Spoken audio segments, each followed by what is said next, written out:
Hai, Assalamualaikum warahmatullahi wabarakatuh. Bagaimana kabar kalian anak-anakku? Semoga selalu sehat ya. Dan jangan lupa tetap selalu semangat belajar. Yuk kita mulai pembelajaran.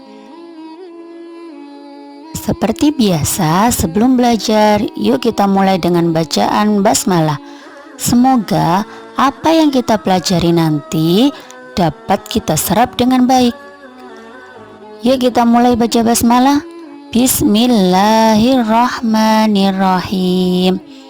Kemudian jangan lupa siapkan alat tulis kalian untuk mencatat hal-hal penting yang ada pada pembelajaran hari ini. Hari ini kita akan belajar sejarah kebudayaan Islam Sunan Giri. Materi pembelajaran hari ini: 1. Silsilah Sunan Giri. 2. Riwayat Sunan Giri. 3. Perjuangan Sunan Giri dalam berdakwah. 4. Kepribadian Sunan Giri. Silsilah Sunan Giri. Sunan Giri adalah putra Syekh Maulana Ishaq, seorang ulama dari Gujarat yang menetap di Pasai, yang kini bernama Aceh.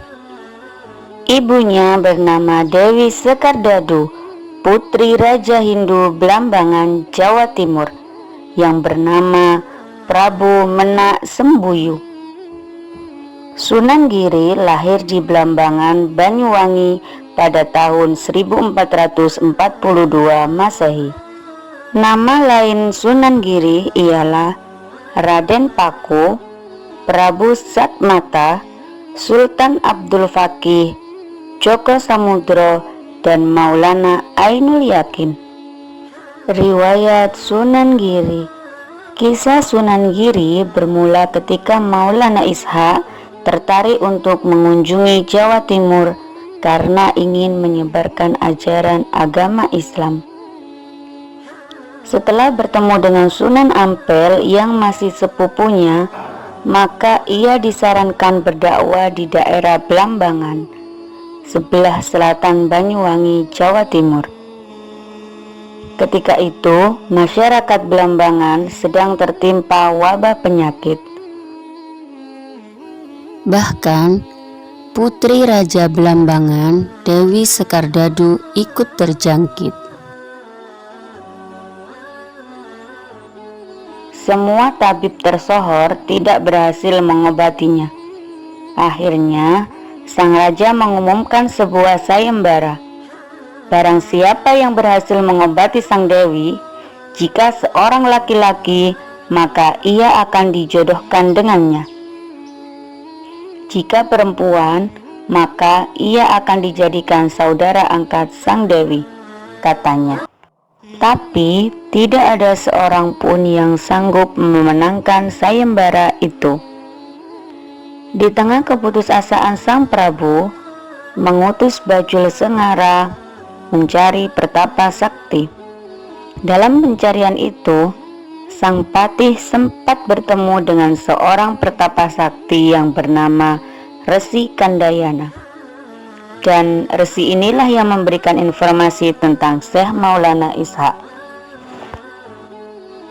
Rupanya Maulana Ishaq mau mengobati Dewi Sekardadu jika Prabu Menak Sembuyu dan keluarganya bersedia masuk Islam. Setelah Dewi Sekardadu sembuh, syarat Maulana Ishaq pun dipenuhi. Seluruh keluarga raja memeluk agama Islam. Setelah itu, Dewi Sekardadu dinikahkan dengan Maulana Ishaq. Sayangnya, Prabu Menak Sembuyu tidak menjadi seorang muslim dengan sepenuh hati. Ia malah iri menyaksikan Maulana Ishaq berhasil mengislamkan sebagian besar rakyatnya. Lalu, ia berusaha menghalangi syiar Islam. Bahkan, mengutus orang kepercayaannya untuk membunuh Maulana Ishaq. Pada akhirnya, Maulana Ishaq meninggalkan Blambangan dan kembali ke Pasai karena merasa jiwanya terancam. Sebelum berangkat, ia berpesan kepada Dewi Sekardadu yang sedang mengandung anaknya 7 bulan. Kelak, jika anaknya lahir, diberi nama Raden Paku. Setelah bayi laki-laki itu lahir, Prabu Menak Sembuyu melampiaskan kebenciannya kepada anak Maulana Ishak dengan membuangnya ke laut dalam sebuah peti.